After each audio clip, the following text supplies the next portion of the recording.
నాన్న బార్డర్కి వెళ్ళేసి వస్తా. రే నాన్న, మనకి ఆర్మీ అవసరమారా? ఇక్కడే ఉద్యోగం చేసుకుంటే అందరం ఇక్కడే ఉంటే బాగుంటుంది కదా నాన్న. నాన్న ఇక్కడ మీతో పాటు ఉంటే మన ఫ్యామిలీ మాత్రం సంతోషంగా ఉంటుందన్న. నేను దేశం కోసం వెళ్తున్నా, పోరాడితే దేశం కోసమే పోరాడుతానన్నా. నాన్న సరే నాన్న, జాతక పోయిరా. కానీ నాదొక మాట. ఏంటో చెప్పను నాన్న. మళ్ళీ నువ్వు రాగానే పెళ్లి సంబంధం చూస్తాను, పెళ్లి చేసుకుంటావా? నాన్న ఇప్పుడు ఎందుకు లేనా, టైం వచ్చినప్పుడు చెప్తాలే. సరే వెళ్ళొస్తానన్నా. సరే జాగ్రత్తగా పోయిరా నాన్న. రే నాన్న ఆగరా.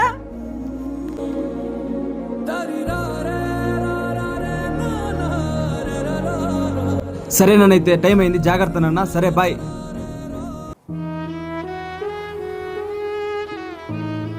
ఏంటి అంకుల్ ఫోన్ ఇంట్లో మర్చిపోయారంట? మీకు ఎవరో ఫోన్ చేశారు, అర్జెంట్ అంట. ఆంటీ మీకు ఫోన్ ఇవ్వమనింది, ఇదిగోండి. హలో, ఎవరు? సార్ మేము ఇండియన్ ఆర్మీ నుంచి మాట్లాడుతున్నాం. ఆనంద్ మీ కొడుకేనా? సార్ చెప్పండి సార్, మా కొడుకే.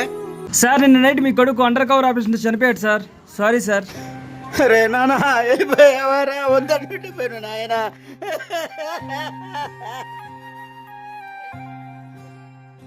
అంకుల్ ఏమైంది అంకుల్?